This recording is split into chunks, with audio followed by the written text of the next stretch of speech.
చిన్నారులు, బాలికలు ప్రతి ఒక్కళ్ళ మీద హత్యలు, అత్యాచారాలు అసలు ఇవి నిత్య కృత్యం అయిపోయాయని చెప్పుకోవచ్చు. ఒక మహిళ హోంమంత్రిగా ఉన్న ఈ రాష్ట్రంలో ఏ వైపు నుంచి మహిళలపై దాడులు జరుగుతాయో తెలియని పరిస్థితి.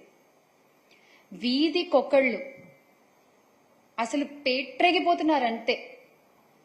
నిజంగా మాట్లాడాలి అంటే వాళ్ళని ఏమని సంబోధించాలో నాకు అర్థం కావట్లేదు. కానీ వయసుతో సంబంధం లేదు, ఆడవాళ్ళైతే చాలు అన్నట్లుగా ప్రవర్తిస్తున్నారు. ఇంత జరుగుతున్నా కూడా చంద్రబాబు నాయుడు గారికి, కూటమి ప్రభుత్వానికి చీమ కుట్టినట్లయినా లేదు. అధికారంలోకి వచ్చి 4 నెలలైంది. ఈ 4 నెలల్లో కూడా ఎన్ని సంఘటనలు. అసలు నాకు అర్థం కాని విషయం ఏంటంటే వీళ్ళకి ఇంత ధైర్యం ఎక్కడి నుంచి వస్తుందో నాకు అర్థం కావట్లా. అంటే పైన ఉన్నది మనవాళ్లే, ఏం జరిగినా చూసుకుంటారు అనేటువంటి ఒక ధైర్యమా, మనన్నేవాడు అడుగుతాడ్రే అనేటువంటి ఒక ధీమానా ఏంటి అసలు? ఇక మన డిప్యూటీ సీఎం గారి ఇలాకాలో జానీలైతే తెగ పేట్రేగిపోతున్నారండి, తెగ. ఈ రోజు కూడా న్యూస్ మీరు చూసుకున్నట్లయితే దళిత బాలికపై, 16 ఏళ్ల బాలికపై దుర్గాడ జానీ అనేటువంటి వ్యక్తి అసలంటే ఊరి శివార్లకి తీసుకెళ్లి ఆటోలో ఎక్కించుకుని ఒక మహిళని కాపలాగా పెట్టి ఆ అమ్మాయి మీద అత్యాచారం చేయడం. ఆయనెవరు? ఈ దుర్గాడ జానీ అనే వ్యక్తి ఆ తెలుగుదేశం పార్టీ పట్టణ అధ్యక్షురాలి భర్త, విజయలక్ష్మి గారు ఆవిడ పేరు. ఆవిడ భర్త, ఆవిడ మాజీ కౌన్సిలర్ కూడా. అంటే ఈ తెలుగుదేశం పార్టీ నాయకులే ఇలాంటి ఘటనలో ఇన్వాల్వ్ అవ్వడం వల్ల పోలీసులు కూడా ధైర్యంగా కేసులు నమోదు చేయలేకపోతున్నారు. ఈ సంఘటనలో కూడా, ఈ దుర్గాడ జానీ సంఘటనలో కూడా డంప్ యార్డ్ లో ప్లాస్టిక్ బాటిల్ ఏరుకునేటువంటి వ్యక్తి పట్టుకుని రెడ్ హ్యాండెడ్ గా పోలీసులకు అప్పచెప్తే అప్పుడు కూడా వాళ్ళు కేసు నమోదు చేయలేదండి. ఆ దుర్గాడ జానీ అనేటువంటి వ్యక్తిని కాపాడడానికే ప్రయత్నం చేశారు. ఇక బాలిక కుటుంబ సభ్యులు పోలీసులపై ఒత్తిడి తీసుకొస్తే ఇక తప్పక వాళ్ళు కేసుని నమోదు చేశారు. ఇది లేటెస్ట్.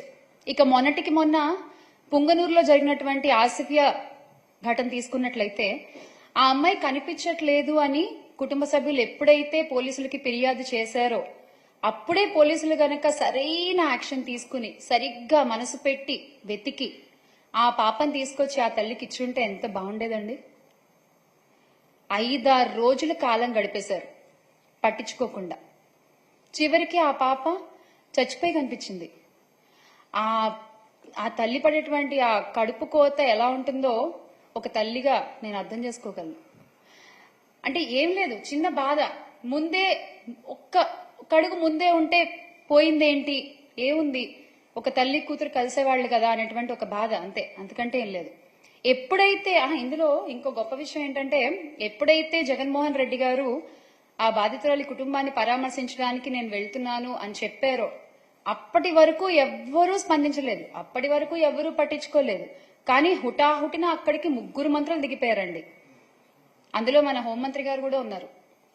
దిగిపోయి ఆ విషయాన్ని అక్కడ రాజకీయం చేసేశారు. అంటే మీకు 4-5 రోజులు ఆ పాప సంగతి గుర్తులేదు, మీకు 4-5 రోజులు ఆ తల్లిదండ్రుల వేదన గుర్తు రాలేదు. ఎప్పుడైతే జగన్మోహన్ రెడ్డి గారు వస్తున్నాను అక్కడికి నేను పరామర్శించడానికి ఆ బాధితురాలి కుటుంబానికి అని చెప్పారో అప్పుడు మీకు గుర్తొచ్చిందా అండి? అప్పుడు దాకా మీకు అసలు అక్కడికి వెళ్లాలని కూడా అనిపించలేదా? నిజంగానా? ఏదేమైనా ఆ ఆసిఫియా అయితే ఈ లోకం నుంచి వెళ్లిపోయింది. చాలా చాలా బాధాకరమైన విషయం ఇది. ఆ తల్లికి అమ్మా, ఎస్ మేమందరం ఉన్నాం మీకు, మీరు అధైర్యపడద్దు. ఇది ఆసిఫియా సంగతి. ఇక తర్వాత పోలీస్ అధికారులు గురించి మనం మాట్లాడుకుంటున్నాం.